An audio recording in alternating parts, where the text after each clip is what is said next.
नमस्कार, मैं हूं अजय वत्स। इलाहाबाद हाईकोर्ट ने गाय को राष्ट्रीय पशु घोषित करने का सुझाव दिया है। इसके बाद से इस पर सियासत तेज हो गई है। बीजेपी कह रही है कि गाय माता की रक्षा और सम्मान के लिए तो बीजेपी हमेशा ही आगे रहती है। वहीं कांग्रेस पूछ रही है कि मोदी सरकार दूसरे राज्यों में गोकशी बैन क्यों नहीं कराती।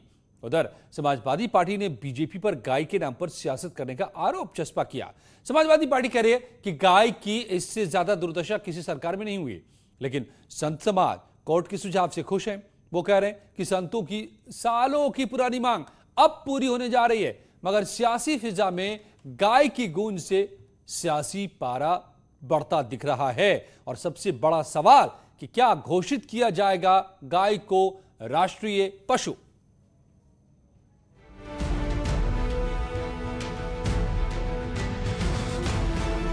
गाय को राष्ट्रीय पशु घोषित किए जाने के इलाहाबाद हाईकोर्ट के सुझाव के बाद से इस मुद्दे पर सियासत तेज हो गई है। बीजेपी ने हाईकोर्ट के फैसले का स्वागत किया है।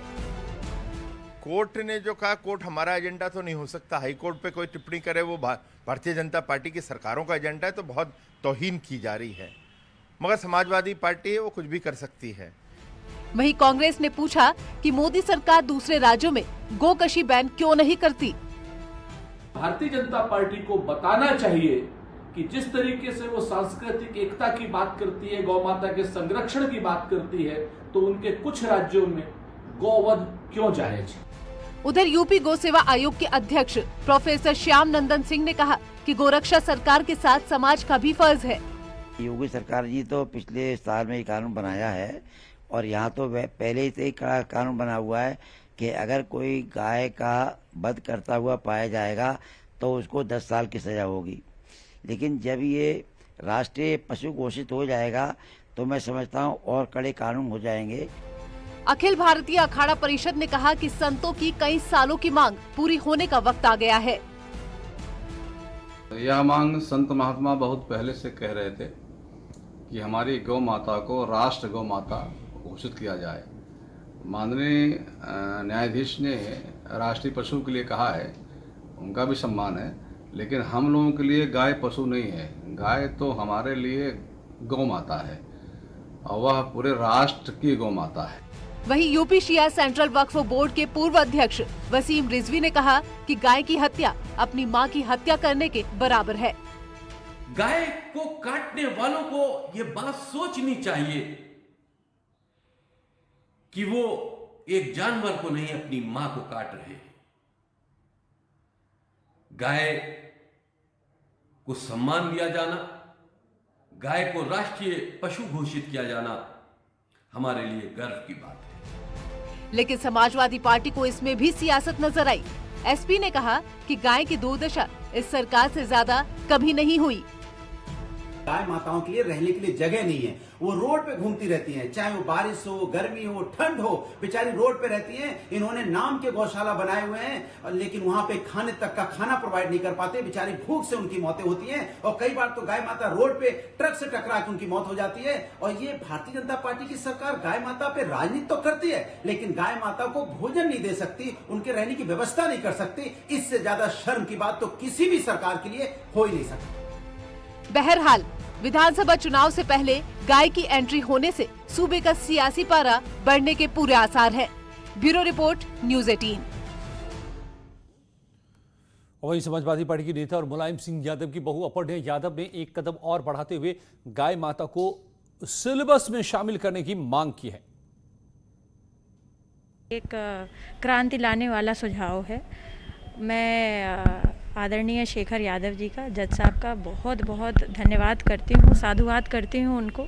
मैं तो गवर्नमेंट से अपील करूँगी कि बिल्कुल राष्ट्रीय पशु घोषित होने के साथ साथ गाय से जुड़े हुए जो पर्व हैं, जो मान्यताएं हैं, उनको जो है बच्चों के करिकुलम में भी डालें, जिससे पता तो चले कि हमारे देश में कितनी प्रजातियों की गाय हैं। सिर्फ देसी गाय और जो है 2 ही 3 प्रकार की गायों के बारे में लोगों को पता है। इफ्राहिम हुसैन मुस्लिम धर्मगुरु मेरे साथ जुड़े हैं। भोले सिंह सदस्य हैं गौ सेवा आयोग के। जगत गुरु परमहंस दास धर्माचार्य मेरे साथ जुड़े हुए हैं। अभिषेक सोम राजनीतिक विश्लेषक मेरे साथ जुड़े हुए हैं। आइए आप सबका स्वागत करते हुए मैं ये सवाल उठा रहा हूं कि हालांकि सुझाव ये कोर्ट का है, हाई कोर्ट ने यह बात कही है, लेकिन क्यों अभिषेक सोम ऐसा लग रहा है कि यह सियासी मुद्दा है? बीजेपी ने जैसे कोई बात कह दी हो, आप लोगों को परेशानी होने लग गई।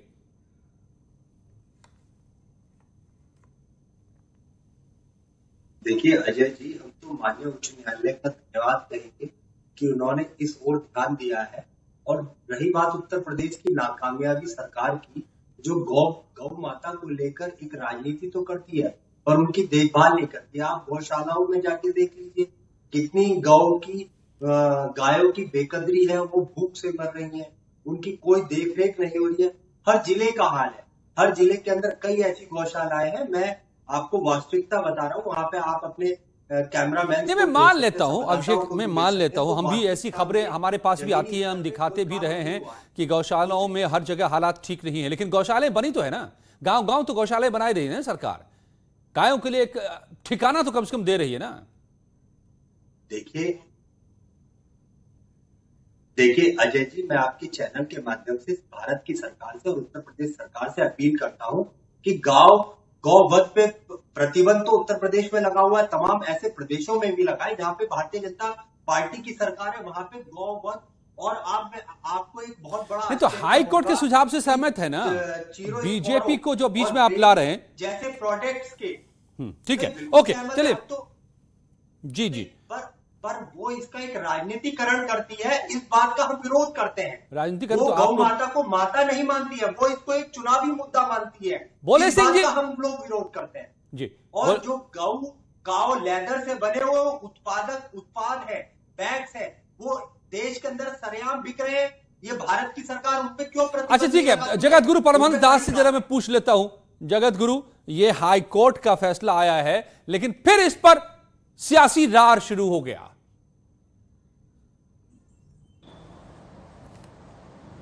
बिल्कुल, माननीय उच्च न्यायालय के इस सुझाव को सभी लोगों का समर्थन मिलना चाहिए, चाहे सत्ता पक्ष हो या विपक्ष हो। और सेंट्रल गवर्नमेंट को चाहिए कि गाय को जो है तो गोवंश को राष्ट्रीय धरोहर घोषित करे, या राष्ट्रमाता घोषित करे, या राष्ट्रीय पशु घोषित करे। मतलब यह गो हत्या पर पूर्ण रूप से प्रतिबंध लगाने की जो मंशा है, और इसको लेकर के जो सियासत शुरू हो गई है, मुझे बड़ा आश्चर्य लगता है कि अगर कोई अच्छा काम कहीं शुरुआत हो तो वो हर कार्य को लोग अपने जो है तो सियासी फायदे से जो है उसका इस्तेमाल करना शुरू कर देते हैं कि किस तरह की बयानबाजी से उनके वोटर खुश हो जाएंगे, उनका वोट बैंक बढ़ जाएगा। जबकि देखिए, गौ और गंगा ये भारतीय संस्कृति का ये अभिन्न अंग है। तो जिस तरह से गंगा जो है राष्ट्र नदी घोषित हुई, उसी तरह से गाय भी राष्ट्रीय पशु घोषित हो। इसके लिए जो माननीय उच्च न्यायालय ने सुझाव दिया है, इस पर बहुत गंभीरता से विचार करना चाहिए और सेंट्रल गवर्नमेंट को बहुत जल्दी इस पर कानून बनाना चाहिए और विपक्ष को भी इसका समर्थन करना चाहिए। मुझे कांग्रेस पर जो है बड़ा शर्म आती है कि 7 नवंबर 1966 को तत्कालीन प्रधानमंत्री इंदिरा गांधी ने देश के कोने कोने से गो भक्त माताएं बहनें उसमें पहुंची थी, तमाम साधु सन्यासी पहुंचे थे। जब इंदिरा ने निहत्थे गो भक्तों पर गोलियां चलवा दी थी, लाखों लोगों की हत्या हुई थी पार्लियामेंट के सामने। तो ये कांग्रेसी गाय के विषय में क्या बोल सकते हैं?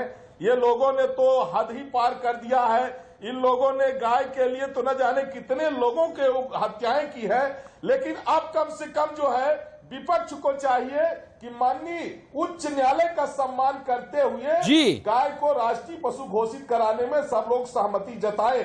जी, इफ्राहिम हुसैन साहब, मुस्लिम धर्मगुरु भी जुड़े हुए मेरे साथ। आप हिंदू धर्मगुरु की बात सुन रहे थे, आपको कोई ऐतराज राष्ट्रीय पशु घोषित हो गाय, समूचे देश में संरक्षण मिले गाय को?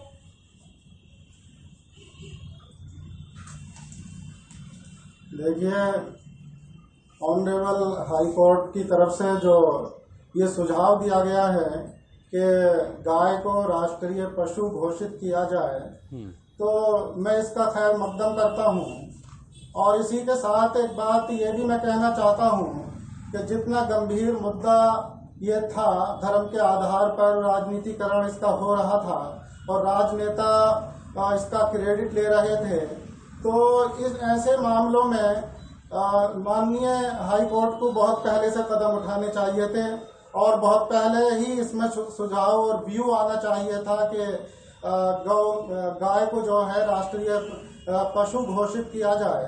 और हमारी तरफ से पहले से ही इस तरह की कोशिशें रही हैं और मांग भी करते रहे हैं कि गाय को, जबकि इसकी खूबियों को देखते हुए, गाय की खूबियों को देखते हुए उसे राष्ट्रीय पशु घोषित किया जाना था, लेकिन देर में ही सही माननीय हाई कोर्ट ने ये व्यू दिया, तो इसका खैर मकदम किया जाता है।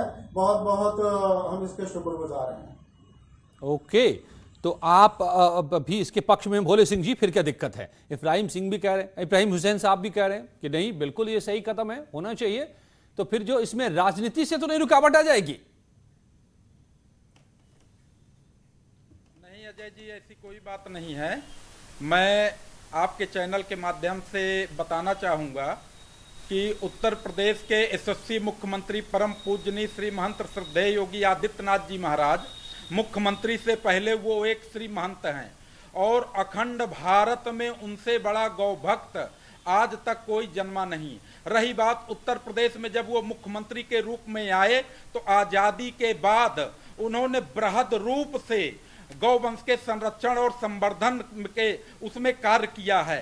आज समूचे उत्तर प्रदेश के प्रत्येक जिले में हमारी बृहद गौशाला, कान्हा गौशाला, अस्थायी गौशाला पूरे 75 के 75 जिलों में हम बनवा रखे हैं। कुल 11 लाख गौवंश, कुल 11 लाख गौवन निराश्रित थे, जिसमें आज उत्तर प्रदेश के मुख्यमंत्री श्री योगी जी की प्रेरणा से 8 लाख तक गौवंशकों को हम अपनी गौशालाओं में संरक्षित और संवर्धित कर रहे हैं।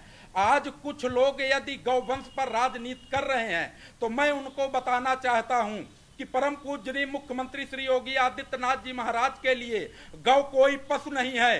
श्री योगी जी के लिए गौ आस्था का केंद्र है। इस पर राजनीति नहीं होनी चाहिए। मैं हाई कोर्ट प्रयागराज के आदेश का पालन जो हुआ है, कल जो आदेश हुआ है, उसका हृदय से स्वागत करता हूं। वहां के माननीय जज शेखर यादव जी का अभिनंदन करता हूं। मैं, आप तो गौ सेवा आयोग के सदस्य हैं अभिषेक सोम जी, भोले सिंह जी।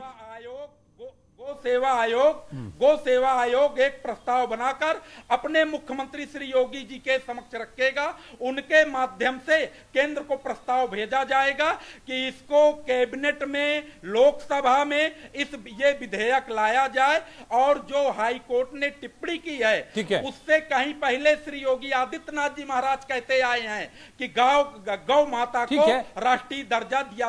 हम वो तस्वीर चला रहे हैं कैसे गाय को खुद अब सीएम अपने हाथों से चारा खिलाते हैं और गाय से कितना प्यार करते हैं ये हम जानते हैं, हम तस्वीरें भी दिखा रहे हैं।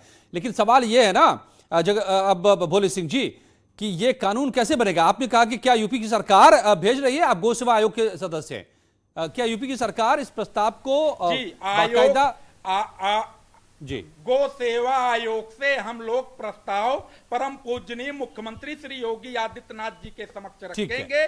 हम लोगों का आप उनको भेजेंगे मुख्यमंत्री को, मुख्यमंत्री फिर भेजेंगे केंद्र को, ठीक बात है। लेकिन अभिषेक सोम जो राजनीतिक विश्लेषक हैं और जो समाजवादी पार्टी के समर्थक भी हैं, वो तो कह रहे हैं कि आज भी गायों की हालत यूपी में खराब है। कांग्रेस भी यही कह रही है। जी बोले सिंह जी, आप कह रहे हैं कि गो है, ये गाय हिंदू मुस्लिम, आवाज नहीं जा रही। ओके अभिषेक जी। अजय जी, मैं केवल इतना बता देना चाहता हूं आपके चैनल के माध्यम से। नहीं अभिषेक जी, आपने सुना ना कि हर गाय के नाम पे, हर जिले में है, मुसलमान के नाम पे जी, हर जिले में गायों के लिए जगह बनी है। 8 लाख से ज्यादा गाय हैं। बोले अभिषेक जी। देखिए अजय जी, वास्तविकता ये है, धरातल पे अगर जमीन पर आएंगे तो आपको कुछ नहीं दिखाई देगा। केवल इस तरह के कार्यकर्ता है जो गौ रक्षा को लेके और इस तरह के संस्थानों में वो अपना एक आर्थिक लाभ ढूंढ रहे हैं।